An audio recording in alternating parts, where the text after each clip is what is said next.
തൃശൂരിൽ ഗണേശ വിഗ്രഹ നിമജ്ജന ഘോഷയാത്രയ്ക്ക് നേരെ ആക്രമണം.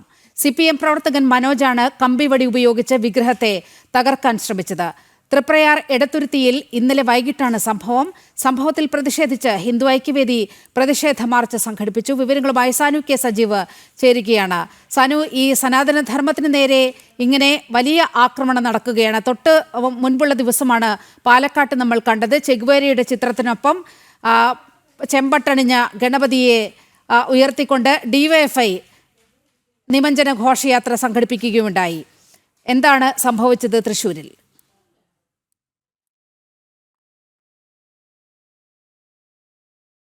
തൃശൂരിൽ വിഗ്രഹ നിമജ്ജന ഘോഷയാത്രയ്ക്ക് നേരെ ആക്രമണമുണ്ടായി. ഇന്നലെ വൈകിട്ടാണ് ആക്രമണമുണ്ടായത്. CPM പ്രവർത്തകനായ മനോജ് എന്നയാൾ കമ്പിവടി ഉപയോഗിച്ച് വിഗ്രഹത്തെ തകർക്കാൻ ശ്രമിക്കുകയായിരുന്നു. തൃപ്രയാർ എടത്തുരുത്തിയിലാണ് സംഭവം. ഇതിനെതിരെ വലിയ പ്രതിഷേധമാണ് ഹിന്ദു ഐക്യവേദിയുടെ ആഭിമുഖ്യത്തിൽ നടന്നത്. ഇന്നലെ വൈകിട്ടാണ് സംഭവം ഉണ്ടായത്. പാലക്കാട് ഈ വിഗ്രഹ നിമജ്ജന ഘോഷയാത്രയെ അപഹസിക്കുന്ന വിധത്തിലുള്ള നടപടികൾ DYFIയുടെ ഭാഗത്തു നിന്നും ഉണ്ടായിരുന്നു.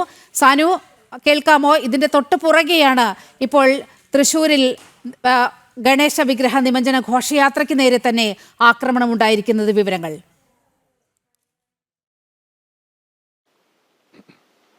നീലിമ, ഇന്നലെ വൈകിട്ട് തൃപ്രയാർ എടത്തുരുത്തിയിൽ നടന്നിട്ടുള്ള ഗണേശ വിഗ്രഹ ശോഭായാത്രയിൽ, അതായത് ഗണേശ വിഗ്രഹം നിമജ്ജനം ചെയ്യാൻ വേണ്ടി പോയ ശോഭായാത്രയിലാണ് CPMകാരൻ്റെ അക്രമം ഉണ്ടായത്. അതായത് വലിയ ആഘോഷപൂർവ്വം വിശ്വാസികളെല്ലാം ഘോഷയാത്രയായിട്ട് ശോഭായാത്രയായിട്ട് ഈ വിഗ്രഹം നിമജ്ജനം ചെയ്യാൻ പോകുന്നതിനിടയിൽ മനോജ് എന്ന CPM പ്രവർത്തകൻ വീടിനുള്ളിൽ നിന്നും കമ്പിവടി എടുത്തുകൊണ്ട് വന്ന് പൊടുന്നനെ ഈ വിഗ്രഹ ഘോഷയാത്രയ്ക്ക് നേരെ അക്രമം അഴിച്ചുവിടുകയായിരുന്നു. ഈ അക്രമത്തിൽ ഗണേശ വിഗ്രഹത്തിന് കേടുപാടുകൾ സംഭവിച്ചിട്ടുണ്ട്. വിഗ്രഹത്തിന്റെ കൈക്കടക്കം കേടുപാടുകൾ സംഭവിച്ചിട്ടുണ്ട്. അത് നമ്മുടെ ദൃശ്യങ്ങളിലടക്കം ഉള്ളതാണ്. അപ്പോൾ ഈ അക്രമം ഉണ്ടായതിന് തൊട്ടു പിന്നാലെ പോലീസ് സ്ഥലത്തുണ്ടായിരുന്നു. കയ്പമംഗലം പോലീസ് ഇടപെട്ട് മനോജിനെ അറസ്റ്റ് ചെയ്യുകയും പിന്നീട് ഇയാളെ റിമാൻഡിലേക്ക് അയക്കുകയും ചെയ്തു. കോടതിയിൽ ഹാജരാക്കി റിമാൻഡ് ചെയ്യുകയും ചെയ്തു.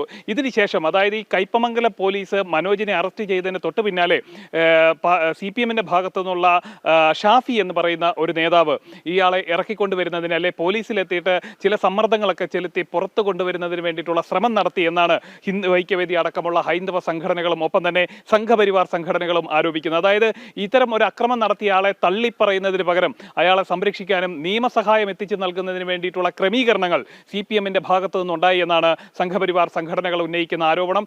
അത് ഉന്നയിച്ചുകൊണ്ട് തന്നെയാണ്, അത്തരം ആരോപണങ്ങൾ ഉന്നയിച്ചുകൊണ്ട് തന്നെയാണ് സംഘപരിവാർ സംഘടനകളുടെ നേതൃത്വത്തിൽ ഇന്ന് തൃപ്രയാറിൽ വലിയ പ്രതിഷേധ പ്രകടനമൊക്കെ നടത്തിയത്. അതായത് പോലീസ് കൃത്യമായ അന്വേഷണം നടത്തി ഇതിന് പിന്നിലുള്ള ശക്തികളെ പുറത്തു കൊണ്ടുവരണം, മനഃപൂർവ്വം അക്രമം അഴിച്ചുവിടാനും മതസ്പർദ്ധ വളർത്തുന്നതിന് വേണ്ടിയിട്ടുള്ള ശ്രമങ്ങളാണ് അവിടെ നടത്തിയിട്ടുള്ളതെന്നാണ് ഹിന്ദു സംഘടനകളുടെ, ഹൈന്ദവ സംഘടനകളുടെ പ്രധാന ആക്ഷേപം. എന്തായാലും പോലീസ് ഇതിൽ കൃത്യമായിട്ട് ഇടപെട്ടിട്ടുണ്ടെന്നും നേതാക്കൾ അറിയിച്ചിട്ടുണ്ട്. സംഭവ സ്ഥലത്ത് നിന്ന് തന്നെ മനോജിനെ അറസ്റ്റ് ചെയ്യാൻ സാധിച്ചു. ഈ അറസ്റ്റ് കൊണ്ട് തീരുന്നില്ല, ഇതിന് പിന്നിൽ പ്രവർത്തിച്ചിട്ടുള്ള ശക്തികളിലേക്ക് കൂടി അന്വേഷണം എത്തണമെന്നാണ് സംഘപരിവാർ സംഘടനകളുടെ പ്രധാന ആവശ്യം. അതായത് ഇതൊക്കെ ഒറ്റപ്പെട്ട സംഭവങ്ങളായിട്ട് മാറ്റാനായിട്ടും അത്തരം ആരോപണങ്ങൾ ഉന്നയിച്ച് ഇതിനെയൊക്കെ ഒറ്റപ്പെട്ട സംഭവങ്ങളാക്കി വക്രീകരിക്കാൻ വേണ്ടിയിട്ട് ഒരു ഭാഗത്ത് ശ്രമം നടത്തുന്നുണ്ട്.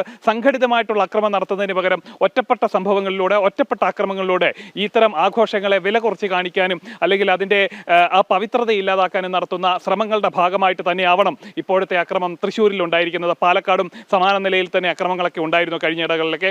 അപ്പം അതിൻ്റെ ഒരു തുടർച്ചയായിട്ട് തന്നെയാണ് ഇപ്പോഴത്തെ അക്രമത്തെയും നമുക്ക് കാണാൻ സാധിക്കുക. ഒപ്പം തന്നെ നമ്മുടെ നിയമസഭയുടെ സ്പീക്കർ അടക്കം ഗണപതി എന്ന വിശ്വാസം മിത്താണ്, അല്ലെങ്കിൽ അതൊരു പറയപ്പെടുന്ന കഥകൾ മാത്രമാണ് എന്ന് പറഞ്ഞുകൊണ്ടൊക്കെ ആക്ഷേപം ഉന്നയിച്ചൊക്കെ രംഗത്ത് വന്നവരാണ്. ഒപ്പം തന്നെ ശബരിമലയൊക്കെ ആയിട്ട് ബന്ധപ്പെട്ടുകൊണ്ട് സ്വരാജൊക്കെ നടത്തിയിട്ടുള്ള പ്രഖ്യാപനങ്ങളും അല്ലെങ്കിൽ അത്തരം വാക്കുകളൊക്കെ ഇന്നും നമ്മുടെ കേരളത്തിൽ മുഴങ്ങി കേൾക്കാറുണ്ട്.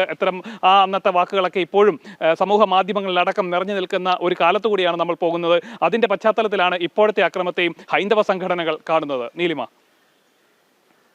വിശദാംശങ്ങൾ പങ്കുവച്ചത്.